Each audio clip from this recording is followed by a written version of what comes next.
Hello friend, मेरा नाम राजेंद्र है और मैं एक MFI registered and certified mutual fund advisor हूँ। जैसा कि आज का वीडियो आपने थंबनेल में देख ही लिया है, हम जो आज अपने वीडियो में जो सबसे इम्पोर्टेंट टॉपिक है एनएबी, उसके बारे में बात करने वाले हैं।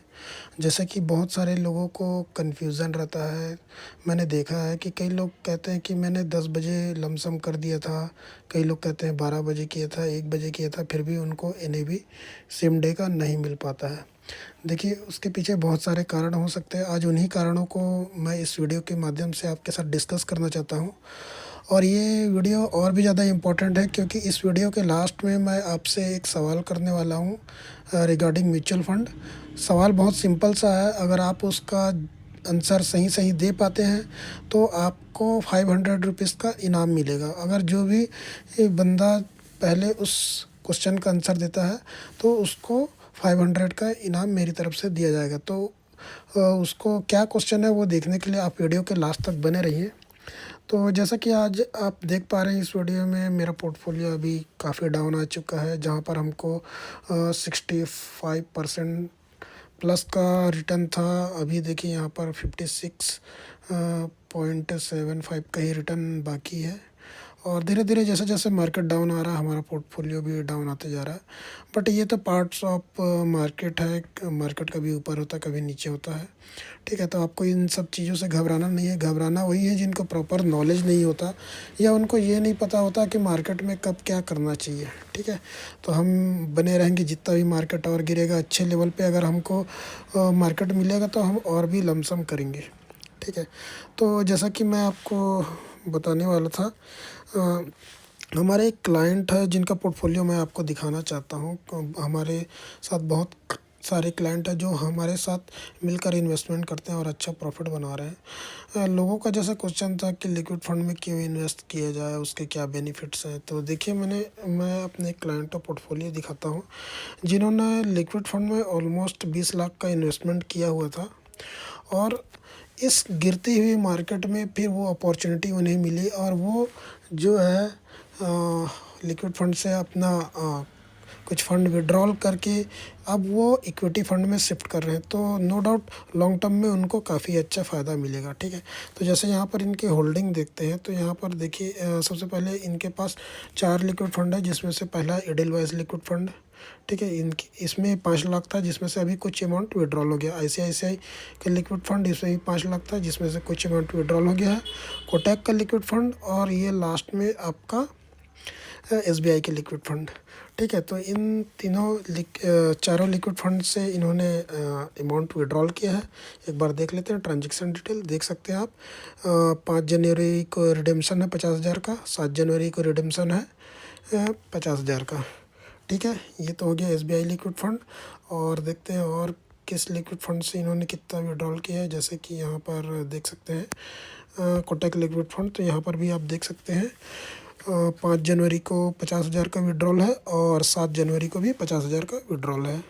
ठीक है, और ऊपर आते हैं ICICI की लिक्विड फंड, यहाँ पर देखते हैं तो यहाँ पर इन्होंने 3 बार 50,000 का रिडेम्पशन किया है, जिसमें से 29 दिसंबर, 5 जनवरी एंड 7 जनवरी को है।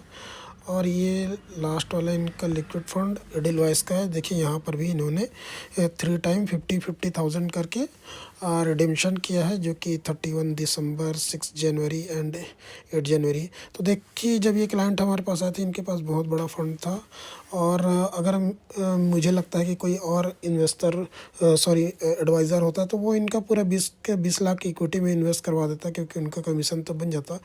बट हम क्लाइंट के साथ ऐसा नहीं करते। क्लाइंट के रिस्क प्रोफाइल को समझते हुए और वो हम पे भरोसा करके आते हैं, तो हम उनको सही जगह पे इन्वेस्ट करवाएं, ये हमारा सबसे प्राइमरी टास्क रहता है। तो देखिए, हमने उस टाइम पे देखा कि मार्केट में काफ़ी वॉलेटिलिटी है, आगे मार्केट डाउन हो सकता है। तो हमने क्या किया, उनका 20 लाख जो है वो लिक्विड फंड में डलवा दिया, ताकि इसी टाइम पे लिक्विड फंड में हालांकि रिटर्न कम बनते हैं, बट ऐसे सिचुएशन में जब मार्केट में करेक्शन आए तब लिक्विड फंड ही सबसे ज़्यादा सेफ होता है और वहाँ से मनी विड्रॉल करके आप इक्विटी फंड में अगर डालेंगे तो आपको एनएवी जो है वो सस्ते प्राइस में मिलेगा और फिर आगे चल के वही जो एनएवी है आपको अच्छा प्रॉफिट दे सकता है। ठीक है, अब जैसा कि एनएवी के बारे में बात हो रहा था, तो एनएवी में काफ़ी लोग को डाउट रहता है कि कई लोग 10 बजे भी करते हैं, 12 बजे भी करते हैं, 1 बजे भी करते हैं, तो उनको एनएवी नहीं मिलता है।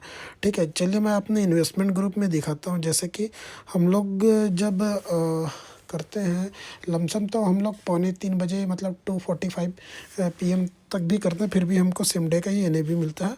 उसका लाइव प्रूफ मैं आपको दिखाता हूँ। जैसे कि यहाँ पर देखिए, ये हमारा इन्वेस्टमेंट ग्रुप है। यहाँ पर देखिए निपॉन इंडिया स्मॉल कैप मैंने लमसम किया है। यहाँ पर आप टाइम देख सकते हैं, 2:58 का है और जस्ट 3:02 में मुझे एएमसी से कंफर्मेशन आ गया, मुझे अलॉटमेंट जो भी एनएवी यूनिट्स वगैरह है वो अलॉट हो गया था। ठीक है, तो अब आप लोग किस तरीके से करते हैं ये तो मुझे नहीं पता, बट हमें वो तरीका पता है। जब हम अगर 3 बजने को अगर 5-10 मिनट भी बाकी हो तो भी हमको सेम डे का ही नहीं भी मिलता है। अब ये ऐसा नहीं है कि ये एक बार हुआ है, ये तो आपका 19 दिसंबर की बात है। इसके बाद हमने 20 दिसंबर को भी एक लमसम डाला था। तो देखिए यहाँ पर दिखाते हैं 20 दिसंबर। हाँ, ये देखिए एक्सिस म्यूचुअल फंड का लार्ज कैप फंड है, इसमें हमने लमसम किया था और यहाँ भी आप टाइम देख सकते हैं। 2:48 PM का ये टाइम है और हमें सेम डे का ही एनएवी मिला था।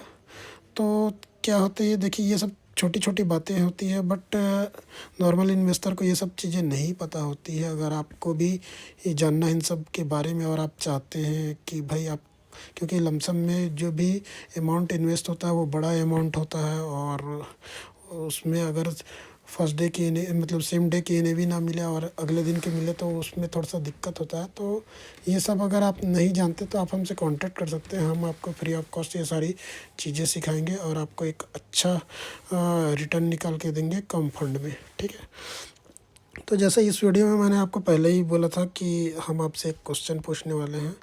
तो वो क्वेश्चन यहाँ पर मेरा ये है कि जो हमारे ये इन्वेस्टर हैं, जो हमारे क्लाइंट हैं, उन्होंने इन्वेस्ट तो किया बट इन्होंने लमसम करने के टाइम पे हमसे पूछा नहीं या हमें इन्फॉर्म नहीं किया। तो इन्होंने लमसम तो कर दिया बट कुछ यहाँ पर जो है इनसे गलतियाँ हुई, वो गलतियाँ हमने बाद में ट्रैक किया। ठीक है, अब आपको ये बताना है कि इन्होंने क्या गलती किया। ठीक है, अगर जो कोई भी इसका सही आंसर दे पाएगा मैं उनको 500 का इनाम दूंगा मेरी तरफ से। और ये आंसर देने के लिए आपको, जैसे आज सैटरडे है, आपके पास संडे, मंडे, ट्यूसडे तक का टाइम है, 3 दिन का टाइम है। आप सोचिए, ये देखिए ये उनका परचेज डेट है। यहाँ पर मैं आपको दिखा रहा हूँ, जब उन्होंने पराग पारेख के फ्लेक्सी कैब में लमसम किया है। देखिए 6 जनवरी को उन्होंने लमसम किया है। 6 जनवरी को no doubt market 388 point down था एंड 8 जनवरी को मार्केट जो है वो आपका 18 पॉइंट माइनस था और कल जो है मार्केट वो 162 पॉइंट डाउन हुआ। तो ये 2 परचेस उन्होंने किया हुआ है इस पराग पारेख के फ्लेक्सी के फंड में, जिसमें 6 जनवरी को उनका जो अमाउंट है 1,09,094 रुपीज़ 50 पैसे का है। ठीक है, और 8 जनवरी को उन्होंने 1,49,992.50 का लमसम किया है। अब आपको बस यही बताना है कि इसमें क्या गलती उनसे हुई है। जो भी इसका सही आंसर दे पाएगा हम उनको 500 रुपीज़ अपनी तरफ से इनाम देंगे, जो भी पहला आंसर जिसका आएगा।